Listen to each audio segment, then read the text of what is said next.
इतना बदल गया है। बचपन में मैं सोच रहा हूँ कि कितना सुबह से शाम तक हम लोग दौड़ा भागा करते थे, इतना आउटडोर गेम खेलते थे। कभी ऐसा नहीं लगा कि दिल जो है वो कमज़ोर सा है या दिल बैठा जा रहा है। आजकल आउटडोर गेम्स भी बहुत कम हो गए हैं। बहरहाल ये घटनाएं बहुत डरा रही हैं और माँ बाप को बहुत सावधान रहने की ज़रूरत है। बच्चों को आउटडोर गेम्स की तरफ भी माँ बाप को भेजना चाहिए। अच्छा स्वामी जी, स्टडी ये भी कहती है कि 30 मिनट एक्सरसाइज करने से 14% दिल की बीमारी का खतरा कम हो जाता है।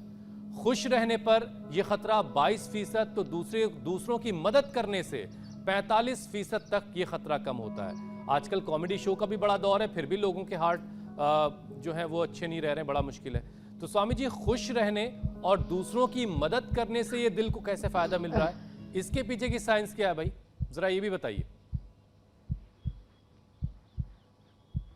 तो अब देखो, जो है इसके पीछे की साइंस ये है कि जब आप दूसरों की मदद करते हैं, जब आप खुश रहते हैं, पॉजिटिव रहते हैं, अच्छा आहार, अच्छा विचार, अच्छी वाणी, अच्छा व्यवहार, अच्छा स्वभाव, और जिसको एक संतुष्ट जीवन कहते हैं ना, उनकी लंबी आयु होती है, हार्ट भी अच्छा होता है और जीवन में बहुत सुखी रहते हैं।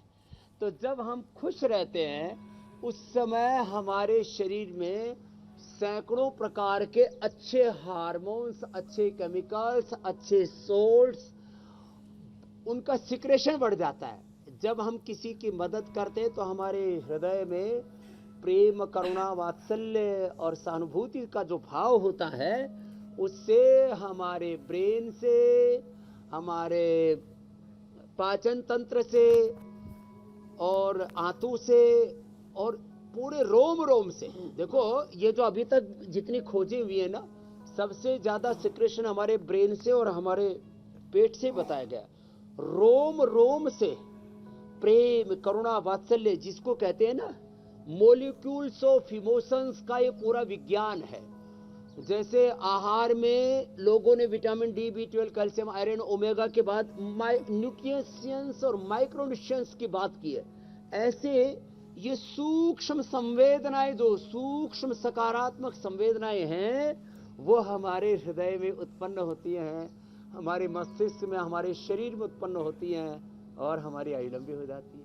उसी के विपरीत जब आप गुस्सा करते हैं, जब आप क्रोध करते हैं, जब आप क्रूरता में जीते हैं, मारधाड़ करते हैं, तनातनी करते हैं और नफरत में जीते हैं, भेदभाव में जीते हैं, ऊंच नीच में जीते हैं, स्वार्थी किस्म के हो जाते हैं, कंजूस किस्म के हो जाते हैं और अच्छा खाते पीते नहीं, अच्छा जीवन नहीं जीते हैं, नींद पूरी नहीं होती है, भूख भी पूरी नहीं लगती है, अकेले खाते रहते हैं। केवलागो भवति केवलादि, हमारे यहाँ पर कहा कि जो अकेला खाता है वो पाप का भोजन कर, पाप का भागी होता है और पाप का भक्षण कर रहा है। तो खैर, तो ये सूक्ष्म संवेदनाएं हैं, मॉलिक्यूल्स ऑफ इमोशंस हैं, वो हमारे हार्ट को, हमारे ब्रेन को, पूरी बॉडी को, पूरे जीवन तंत्र को प्रोटेक्ट करते हैं।